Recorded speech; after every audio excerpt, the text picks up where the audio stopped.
Hi, I'm Jess, and I'm here with my friend Sarah, and we're excited to spend some time chatting with you guys today. As you know, we're in this new vision cycle here at Grace called Transform 1-8, and one of the goals that we're chasing after together as a church is that all of us would take our faith from weekly to daily and make prayer and scripture reading and getting to know God through the Bible just a really important part of our life. And we're really hoping that this resource, kind of a recap of the sermon, kind of talking about it a little bit more, can help all of us just keep thinking about what we've learned throughout the week and then get ourselves back into the scripture. Yeah. So we just finished week 3 of the Art of Neighboring series, and Pastor Brian Kelly talked to us about the fear factor. Yeah. And just kind of how that really plays into us being neighborly and inviting people into our lives. And it's just something that we all deal with on a wide scale. He was kind of explaining the different things that get in our way and the things that scare us. And it's just interesting to think about how fear is such a part of our life. Yeah. And I think everybody struggles with it differently. Like you said, what might seem like obvious fear to me was something that maybe isn't your fear, but your fear is something Right. else. And so I think that fear is a struggle for every one of us, and yet that might look differently. But it's a beautiful thing that the scripture speaks to all of us wherever we're at regarding that fear. Absolutely. I think the thing that kind of stuck out to me after hearing the sermon and then just doing some digging myself was just how fear is a topic throughout Scripture. Yeah. And it starts right away in Genesis with Adam and Eve. Yeah. And continues on throughout the story of the Bible. And God is addressing that fear and just reminding us constantly that He's always there for us. Yep. And it made me think of a scripture that I have displayed in my house and that I always talk to my kids about, and they memorized this summer. And then I was reading it again, and I was like, do I even actually live my life that way? And it's Joshua 1:9, and it's one that probably a lot of us have heard just because it's pretty popular when we're thinking about fear. And God is just reminding us to be strong and courageous because the Lord our God is with us wherever we go. Yep.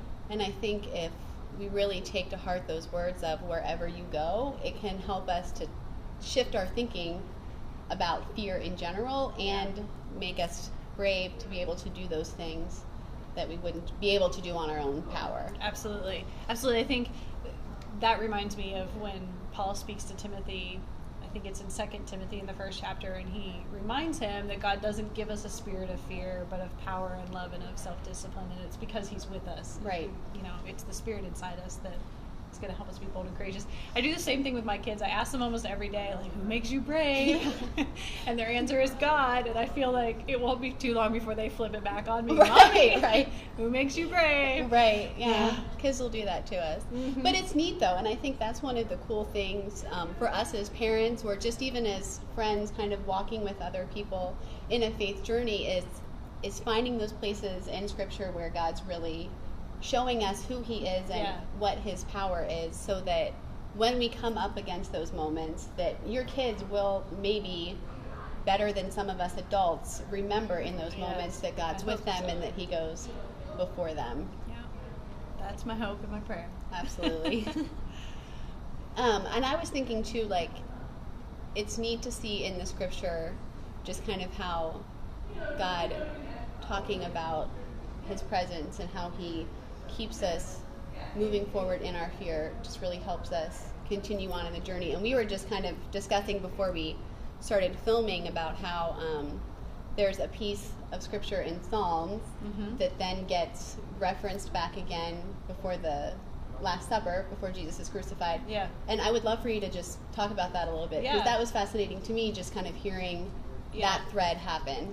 So, as I have read and have learned, the Passover meal had several different elements to it, but one of them was that they would read from a portion of the Psalm, specifically Psalm, I believe it's 115 to 118, called the Hallel, that they would read that portion during the Passover meal. And so when Jesus and His disciples are having Passover together the night before the crucifixion, they would have gone through that together. And in Matthew and Mark, it even says that they sang a hymn together before they left and went out into the garden. And so many scholars believe that that hymn that they're referring to is a portion of this passage from the Psalms. And so on the eve of Jesus' crucifixion, then, at the very least they were reading it together, perhaps they were singing it together, but Psalm 118 would have been a critical passage that Jesus and his disciples were meditating on together.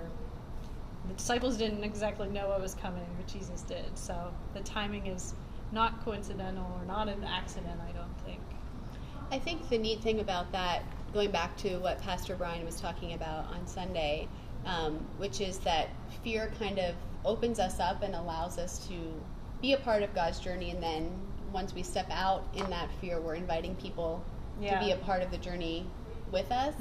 And I think that's kind of neat that scripture from something that David was crying out follows through again with the disciples, and Jesus is bringing them in on his fear, and together they're kind of facing this moment and conquering it together. So Psalm 118, well, did you have a most favorite portion from there? Well, I think the thing I liked about it was David is kind of declaring what his fear is, and then he's responding to it with an answer that he knows from God as how it's going to be taken care of. Yes. Does that make sense? Yes, it does. Yeah. There's one here, it's Psalm 118:13. I was pushed back and about to fall, but the Lord helped me. The Lord is my strength and my defense. He has become my salvation. Yeah, and I mean, if you keep reading, shouts of joy and victory resound in the tents of the righteous. The Lord's right hand has done mighty things. The Lord's right hand is lifted high. The Lord's right hand has done mighty things. And just the repetitiveness of that, and the reminder that whatever's standing against me, or whatever that fear is, that it's the Lord's might, the Lord's strong hand, the Lord's presence. That's my defense. That's my weapon. That's how I stand in that fear. Absolutely. And I think it's good for us to remember that we're not assured that life isn't going to be great. So we know that there's going to be things that we're going to come up against that are going to be hard and that are going to be nerve-wracking, that will cause us fear. And I think the thing that we can see through this is that even though those things are going to happen, we can have the assurance that we're not alone in that process. Absolutely. And to know that God has gone before us, and He is there, and He has prepared the way. I mean, Jesus knew that. This was His task, this was His purpose, right? Was to go to the cross, and God was leading Him there, and He was going to be able to say it is finished, and the work that He was going to accomplish. And so even within the fear, to be able to respond in obedience. And so I think of my fear in my neighborhood, my fear with strangers and people I don't know, just to talk to them, much less talk to them about Jesus. I mean, I can just get so wrapped up in that fear, but knowing that, perhaps today God has prepared the way for this conversation should embolden me, though I may still be afraid, because He's with me. He's already there. He's in that. Yeah. I love, I don't know if I can do this, but jumping to the end of that Psalm 118. Yeah. I just love that the last two verses say, "You are my God, and I will give you thanks. You are my God, and I will exalt you. Give thanks to the Lord, for He is good. His love endures forever." Yeah. That's comfort to me in the midst of fear, that He loves me, and that I can thank Him even in the midst of the situation that's causing me to tremble. Right. I think I was looking recently at the Great Commission that Jesus gives right before He goes back to heaven to His disciples, and He's empowering them and encouraging them to go and make disciples of all nations and to baptize people in His name, and just kind of sparking their journey of being the good neighbors and inviting people in. And the last thing that He leaves them with before He is gone, after He gives them this great call, is, "And surely I am with you always to the very end of the age."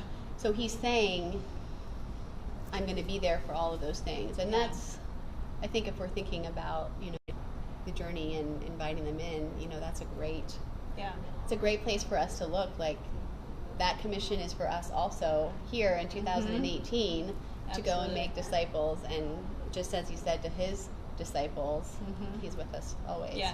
And we are essentially inviting them out of fear and into this presence of God that would be with them always too. So, yeah. That's good. Absolutely. And I just, I was thinking, just for all of us, how can we get into the scripture and look for some of those those places where God is specifically addressing maybe a fear that we have, something that's holding us back. Because I am positive that, sorry about that.